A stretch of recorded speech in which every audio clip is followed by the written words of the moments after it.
remporté 2 tournois du Grand Chelem et la Coupe Davis avec l'équipe de France l'année dernière. Les Français Pierre-Hugues Herbert, Nicolas Mahut. Roland Garros, faut qu'on gagne. On est à la maison, on avait rempli la box avec nos invités.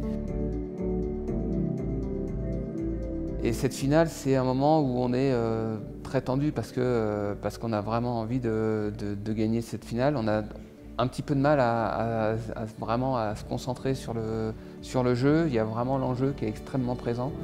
Un central qui est quand même bien garni parce qu'on est français. Donc généralement, les finales de Roland Garros, quand il n'y a pas de français, le central est clairsemé. Là, il y avait beaucoup de monde.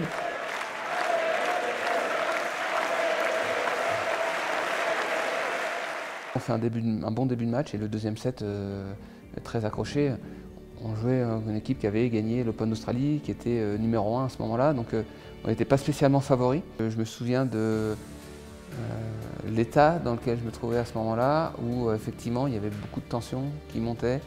Je me souviens d'un jeu de service qui avait été très difficile à négocier parce que justement il y avait cette tension, un peu moins de première balle, et que ça avait été très très chaud.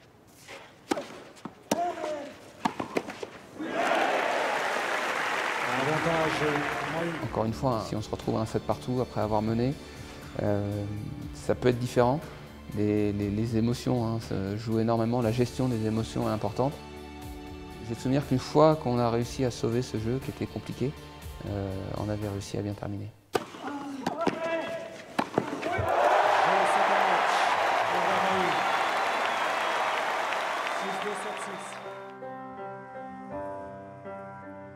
On réalise qu'on a gagné Roland. En plus, 5 ans avant, moi j'avais perdu une finale avec Michael Audra, 7-6 au 3e, en passant à 2 points de la victoire. Donc il y avait de la joie, du soulagement.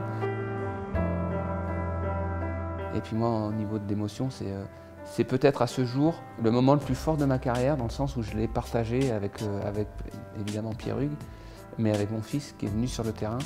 Et pour moi, c'était, je pense à ce jour, le moment le plus fort de ma carrière. C'est très difficile de décrire parce que moi, pendant des années, quand je regardais avant d'être papa, je voyais souvent en sport collectif des joueurs faire rentrer leur enfant sur le terrain et je me disais, mais c'est étonnant, je ne m'imaginais pas vivre un moment, j'avais l'impression que ce n'était pas leur place, etc. Ils ne voyaient pas qu'il y avait, je sais pas, 8-10 000 personnes dans le stade et finalement, à ce moment-là, il n'y a que son père et lui, et il est content, il veut partager ce moment de bonheur avec moi. Et c'est une émotion c'est une double émotion parce que j'ai pas vraiment le temps de réaliser qu'on a gagné Roland Garros, donc l'émotion est très forte. Et puis au moment où je le vois rentrer sur le terrain, là je suis complètement submergé. Même encore aujourd'hui, je ressens, j'ai des frissons qui me parcourent parce que j'ai le sentiment, je sais qu'à ce moment-là, je suis en train de vivre quelque chose d'unique et que j'ai envie qu'il dure indéfiniment. Ce moment de partage, il rajoute encore quelque chose supplémentaire à cette victoire.